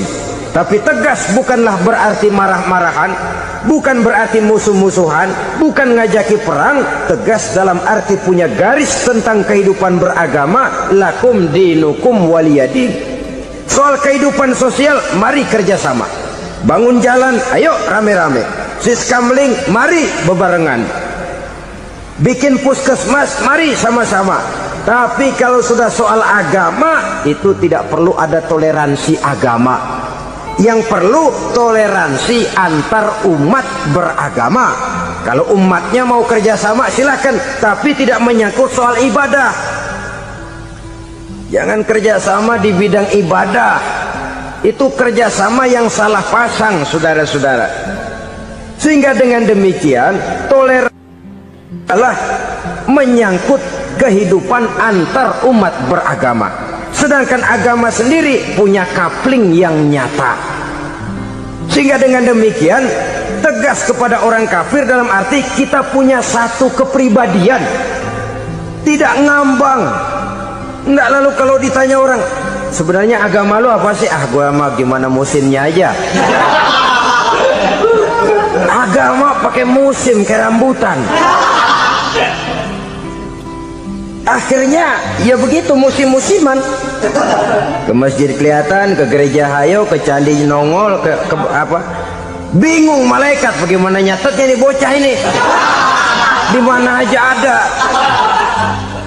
Kita punya satu kepribadian, saya muslim dan garis saya ini, lakum dinukum waliyadin. Bagi Tuhan persilakan agama Tuhan, bagi kami agama kami.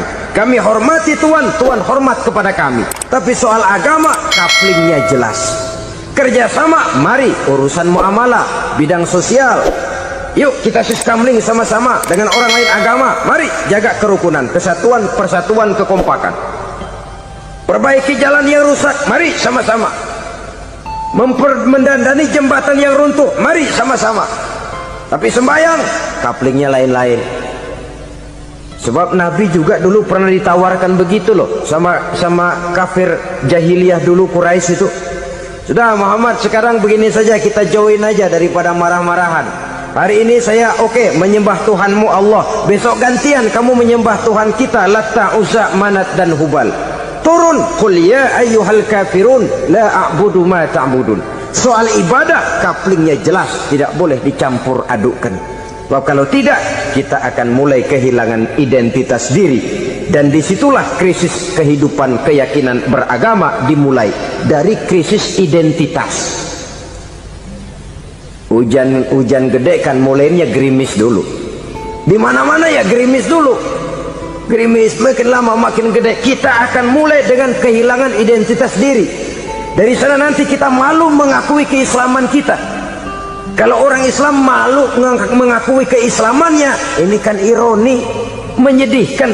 Ngakui Islamnya saja malu, menonjolkan keislamannya malu, tidak ada rasa bangga beragama. Padahal ini modal dasar.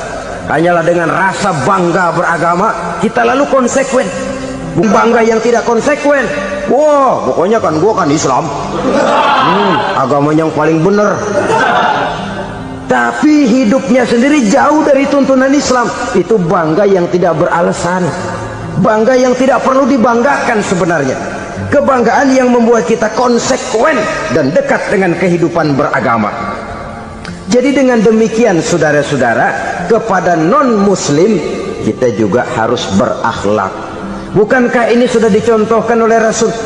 Bagaimana beliau disambiti orang di Taif, yang menyambiti malah didoakan. Bagaimana Suraqah mau membunuh beliau, malah Suraqah didoakan. Bagaimana Abu Jahal dan Abu Lahab saking mangkalnya. Ini Abu Jahal pernah gali lubang di kamarnya sendiri, di depan tempat tidurnya. Setelah dia gali lubang, ditutupin pakai keraras korma. Lalu dia tarik selimut, belagak meriang. Dia pesan pesuruhnya, bilangin Muhammad encangnya meriang. Pamannya sakit, minta ditengokin. Nabi dengan segala husnuzonnya berangkat nengokin. Abu Jahal dari balik selimut ngintip. Itu dia Muhammad, itu dia tuh. Dia tuh masuk Dani, masuk. Mulai di jalan, seneng Abu Jahal. Terus. Begitu ke pelosok, masuk ke lubang, gue pendem terus lalu. Emang niatnya mau mencelakakan Nabi. Sudah tinggal beberapa langkah lagi Nabi akan berjalan ke arah lubang itu. Malaikat Jibril ngasih tahu, Muhammad, Abu Jahal pamanmu cuma pura-pura sakit. Di depan tempat tidur itu ada lubang sudah dia gali untuk menjerumuskan kamu. Sudah balik pulang. Balik badan Nabi. Sudah hampir mau melangkah, kakinya malah muter pulang. Abu Jahal yang lihat Nabi sudah hampir jatuh nggak jadi, balik pulang.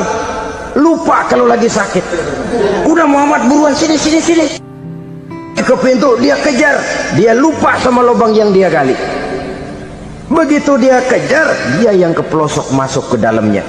Sejak saat itu ada pepatah, man hafara hufratan waqa'a fiha. Siapa yang suka nggali lubang, dia sendiri bakal terpelosok ke dalamnya. Jatuh dia ke lubang yang dia gali. Padahal ya paling banter 2 atau 3 meter paling dalam. Dari dalam lubang itu dia teriak-teriak, Muhammad, tolongin, pamanmu kecebur. Kasih tahu Muhammad, kasih tahu.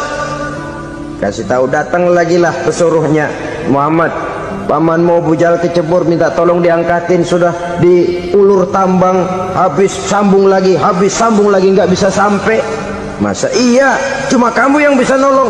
Apa yang dilakukan Nabi? Balik mau nolongin. Akhlak. Kita kalau ada orang gali lubang buat nyeburin kita, dia sendiri yang kecebur. Gua kagak lemin loh. Mati sekalian dah. Nabi mah enggak, balik nolongin tuh Abu Jahal. Kenapa paman kecebur? Iya Muhammad, tolong, tambang udah diulur-ulur, sambung-sambung nggak sampai. Aduh kasihan paman, nih pegang tangan saya. Nabi cuma ulurin tangan, nyampe dipegang oleh Abu Jahal. Diangkat ke atas. Nyampe atas, apa kata Abu Jahal? Tambang bergulung-gulung nggak nyampe, kamu cuma pakai tangan doang kok bisa Muhammad, hebat banget sihirmu. Mukjizat dia bilang sihir, udah ditolongin nyelak lagi, kan yang enak kita injak palanya. Orang dulu bilang wah katanya nolongin anjing kejepit, udah selesai ditolongin malah yang nolong digigit. Saudara hadirin yang saya hormati, kepada orang-orang kafir kita harus berakhlak, menghormati mereka, tidak memaksakan satu keyakinan dalam batas-batas yang ditolerir oleh agama, yaitu pada masalah-masalah sosial dan muamalah. Itu kepada non-muslim, apalagi kepada sesama muslim. Baik akhlak kepada orang tua, akhlak kepada guru, akhlak kepada jiran atau tetangga, itu semua termasuk dalam akhlak kepada sesama manusia. Akhlak kita kepada orang tua, kadang-kadang kita orang timur ini ketularan orang barat. Engkongnya dianggap CS,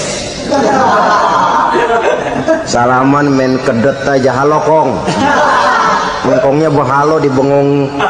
Saudara-saudara kaum muslimin rahimakumullah, akhlak yang tua kepada yang muda, akhlak yang muda kepada yang tua, kepada jiran dan tetangga, kepada sanak famili dan handai tolan, pendeknya kepada sesama muslim. Tetangga ada haknya, ada hak tetangga yang kalau kita berakhlak itu harus dipenuhi. Contoh kecil, kalau saya beli radio, itu saya dong boleh berpikir, ini radio saya beli pakai uang saya setel di rumah saya, sekeras-kerasnya ada apa sama orang lain? Radio gua, yang beli gua pakai duit gua, gue setel di rumah gue, ada urusan apa sama orang lain? Itu kalau menurut saya. Tapi tetangga sebelah saya kan bisa juga ngomong begitu, mata gue, Yang ngantuk gue tidur di rumah gue. Kenapa suara radio lu masuk kemari? Ketika itulah lalu kebebasan saya nyetel radio dibatasi oleh kebebasan tetangga saya yang mau tidur. Ini sudah akhlak namanya. Umpamanya lagi ada Nabi ajarkan, iza tobakhta maraqatan fa'akthir ma'aha wa ta'ahad jironaka. Kalau kamu masak sayur, banyakin kuahnya, bagiin tetangga kamu. Bukan bagiannya itu yang jadi soal, tapi akhlak kepada tetangga. Udah tahu tetangganya kelaparan, diseksa, goreng ikan asin, se-RW baunya ngayap, kembang kempis orang nungguin. Saudara hadirin ma'asyiral muslimin rahimakumullah. Jadi dengan demikian, kalau sudah kembali kepada orang-orang yang nilai imannya sama dengan kita, apapun organisasinya, apapun baju yang mereka pakai, kaos yang mereka pakai, jaket yang mereka pakai, kalau sudah seakidah, seiman, jaga akhlak kita. Pendapat boleh berbeda, kaos boleh tidak sama, jaket boleh beraneka warna, bendera boleh beragam-ragam, tapi ukhuwah Islamiyah ini utamakan. Adalah lebih baik mencari persamaan dalam kehidupan dan bukan memperbesar perbedaan. Hanyalah dengan mengembangkan nilai-nilai akhlak semacam ini, toleransi tidak hanya diperlukan kepada yang non-muslim, kepada sesama muslim pun toleransi. Artinya apa? Jangan memponis amalan orang lain. Yang usoli, yang tidak usoli, berjalanlah menurut keyakinannya masing-masing. Jangan lalu memponis, itu namanya nggak toleransi. Kamu nggak pakai usoli ya? Enggak. Brengsek. Kamu pakai usoli ya? Iya. Bid'ah. Lah dua-duanya kagak yang bener. Kalau yang sembahyang kagak bener, bagaimana yang kagak sembahyang? Apa itu yang bener? Toleransi, setuju dengan perbedaan pendapat, jangan memponis amalan orang lain. Karena kita hanya beramal, hak menerima adalah Allah Subhanahu wa ta'ala. Jangan sebentar-bentar mencap bidah dolalah, finnar, neraka. Kayaknya neraka kapling orang tuanya kali. Gampang bener masukin orang ke neraka. Kita kadang-kadang bisa toleransi dengan orang luar, tapi kepada sesama muslim toleransi tidak sanggup kita adakan. Mengklaim merasa kita yang benar, orang lain salah semua, itu tidak toleransi namanya. Mentang-mentang jadi ustadz nih, satu-satunya ustadz di sini ya, semuanya mesti ngaji kemari. Kalau nggak ngaji kemari, Islamnya kurang tapi bener. Toleransi. Saudara-saudara kaum muslimin rahimakumullah, lapang dada menghargai orang yang berbeda pendapat, apalagi kalau perbedaan pendapat itu menyangkut hal-hal yang tidak prinsipil, menyangkut hal-hal yang sekunder dalam kehidupan beragama, menyangkut masalah-masalah yang dalam bahasa fikih disebut soal-soal furu'iyah. Tidak usah menyebabkan kita bersih tegang. Kepala sama hitam pendapat boleh berbeda dan halal. Bahkan Nabi mengatakan ikhtilafu ummati rahmatun. Perbedaan pendapat di kalangan umatku bahkan menjadi rahmah, sepanjang perbedaan pendapat itu diiringi dengan rasa toleransi. Tapi kalau sudah main baku hantam, main klaim, memponis orang lain, akhirnya timbullah keretakan. Jangan heran kadang-kadang satu masjid dua kelir. Ya soal kelir boleh kelar-kelir, boleh kelar-kelir, tapi kalau harus terlalu mencolok menyebabkan timbulnya keretakan, saya kira yang akan turun bukan lagi rahmah tapi bala. Bala akan menimpa kita, jatuh kita menjadi umat yang lemah. Oleh karena di antara kita sendiri, sesama kita tidak pandai bertoleransi, tidak lapang dada. Ada anak muda kelihatannya mau majuan dikit, yang tua curiga. Nih kalau dia maju pasaran gua bangkrut dong nih. lalu ditekan tuh anak ditekan melejit. Kadang-kadang yang tua maksudnya baik mau memelihara, yang muda salah terima. Kan tua kejemur. Dari dulu sampai sekarang gitu-gitu doang anak kemajuannya. Padahal yang tua barangkali maksudnya juga baik, mau memelihara. Sebenarnya kalau kita bisa mencoba mencari titik temu dengan alur komunikasi, tidak merasa diri yang paling benar, tapi toleransi, boyak menerima pendapat orang lain, setidaknya mau mendengar omongan orang. Yang susah kalau udah kena penyakit nggak mau ngerti omongan orang, nggak mau nerima pendapat orang. Kodok di kolong tempayan, cukeng kayu asem, asal ijo udah ijo aja, ijo dah, nggak ngerti omongan orang. Yang kayak begini yang orang jadi kesandung. Oleh karena itu saudara-saudara, alangkah nikmatnya kehidupan ini apabila kita menyadari kita ini ummatan wahidah, satu umat yang satu, yang diikat dengan akidah. Kalau kepada yang non muslim saja kita diajarkan untuk berakhlak, apatah lagi kepada yang seiman, seakidah, sekeyakinan. Wajarkah perbedaan pendapat yang kecil-kecil lalu menyebabkan kita bertolak belakang, cerai-berai, centang perenang? Bila bertemu di jalan yang satu menyisih ke kiri, yang lain menyingkir ke kanan. Kalaupun juga bercampur di tengah kumpulan orang banyak, persis air dengan minyak. Yang atu melengos, yang atu madep mojok. Orang lain senyum, dia mau pada manyun. Saudara-saudara kaum muslimin rahimakumullah, realita ini walaupun tidak enak, pahit, tapi masih hidup di sebagian masyarakat kita. Ini yang perlu kita atasi. Soal toleransi kepada orang lain, sejarah sudah membuktikan.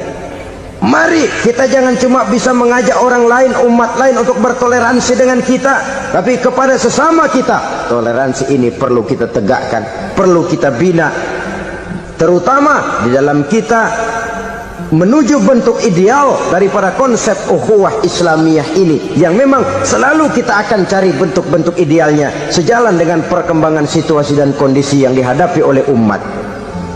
Perbedaan organisasi, perbedaan kepentingan organisasi tidak seharusnya menyebabkan kita merasa meremehkan orang lain dan mengangkat diri, mengklaim diri sebagai yang ter. Jadi dengan demikian, apabila yang pertama tadi akhlak kepada Allah dinamakan hablum minallah, maka yang kedua ini merupakan hablum minan nas. Jikalau baik akhlak kita kepada Allah, baik akhlak kita kepada manusia, nikmat rasanya menjalani kehidupan. Kadang-kadang orang akhlaknya kepada manusia baik, tapi kepada Allah tidak baik. Hormat sama yang tua, menyayangi yang muda, sama tetangga rukun, tapi sama Tuhan nggak mau sujud. Ini baik kepada manusia, tapi tidak berakhlak kepada Allah. Atau sebaliknya, sujudnya sama Allah mah tekun, bener, khusyuk, bahasanya juga fasih, luar biasa. Tapi sama manusia sombong, takabur, ujub, merasanya dia doang yang paling benar. Sebab iblis itu ya, itu kadang-kadang datang lewat hati, dan memang selalu markasnya di situ. Kalau dia tidak bisa menggoda kita dengan yang lain, dia tumbuhkan sifat ujub. Dia bisikin, wah memang di kampung ini yang paling banyak ibadahnya ente, yang lain mana, lihat tuh kerocok semua.